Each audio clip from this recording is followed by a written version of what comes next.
ఈ మధ్యలో సాతానుడు వచ్చి సేవకులకు కుటుంబాల మీదనే కనిపెడుతున్నాడు. நீங்க எழுதிக்கீங்க, அப்புறம் வீட்ல போய் வாசிங்க. சக்கரியா 13ஆம் அதிகாரம் 7ஆம் வசனம். మీరు రాసుకోండి, మళ్ళీ చదువుకుందరు. జకర్యా 13 7వ వాక్యం. ఇంగ్లీష్లో எப்படி சொல்றது? Smite the shepherd and the sheep shall be scattered. Zakariya 13:7 எடுத்து வாசிங்களா? சக்கரியா 13:7 டைம் ஆயிடுச்சு. என் மேய்ப்பன் மேலும் என் தோழனாகிய புருஷன் மேலும் எழுது என்று சேனைகளின் கர்த்தர் சொல்லுகிறார். அதாவது பிசாசு இந்நாட்டிலே ஊழியக்கார குடும்பத்தை தொட்டு சின்னாபின்னமாக்கணும் வெயிட் பண்ணிட்டு இருக்கான். ఈ దినాలలో కుటుంబాలను సేవకుల యొక్క కుటుంబాలను సేవకులను సాతానుడు చిన్నభిన్నం చేయాలని చూస్తున్నాడు. కామన్ అటాక్ என்னதுமா? మ్యారేజ్ல మ్యారిటల్ కాన్ఫ్లిక్ట్ கொண்டு வரா.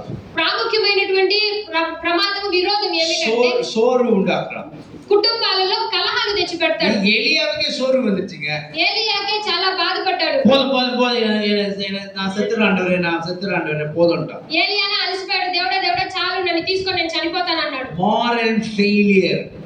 ఆ విధముగా ఈ దినాల్లో కూడా అటువంటి విధమైనటువంటి మురటాటతమే, చిల్డ్రన్స్ రిబెలియన్, చిన్న పిల్లల యొక్క మొరటుతనము, మోటుతనం, ఇవేలెல்லாம் பாதுகாக்கணும்னா ఇవన్నిటిని కూడా మనం పరిరక్షించాలంటే ஊழியக்காரராகிய நீங்க సేవకులైనటువంటి தேவனை முதன்மையா வைக்கணும். దేవుడిని మొదటి స్థానంలో పెట్టాలి. தேவனை முதன்மையா வச்சிட்டோம்னா దేవుని మొదటి స్థానంలో పెడితే உங்க மனைவிக்கு கொடுக்க தியாகத்தோட கூட உங்க மனைவிக்கு நேரம் கொடுத்துட்டீங்கன்னா, మీ యొక్క భార్యలకు మీరు మంచిగా త్యాగపూరితమైన సమయాన్ని ఇస్తే, பிள்ளைகளுக்கு கொடுக்க வேண்டிய நேரம் பாடம் எல்லாம் நீங்க கற்றுக் கொடுத்துட்டீங்கன்னா, మీ బిడ్డలకు కేటాయించాల్సినటువంటి సమయం వారికి నేర్పించాల్సింది నేర్పిస్తే, வீட்டின் ஆல்டரை பலிபீடத்தை சரி செஞ்சிட்டீங்கன்னா, మీ యొక్క కుటుంబపు బలిపీఠాన్ని మీరు సరి చేసుకుంటే, பிசாசு எய்வான் அம்பு உங்க மேல, సాతానుడు మీ మీద బాణం వేస్తాడు. எய்யாமலாம் இருக்க மாட்டாங்க, எய்வான் వేస్తాడంటే వేయకుండా అయితే వాడు ఖచ్చితంగా వేస్తాడు. உங்களை நோக்கி வராதபடிக்கு திசை திருப்ப போக கர்த்தர் திருவச்சு. కానీ దేవుడు ఆ యొక్క బాణం మీ మీద పడకుండా అది దిశ మారి వెళ్ళడానికి దేవుడు సహాయం చేస్తాడు. டைம் ஆயிடுச்சு, நான் இதோட முடிக்க போறேன்.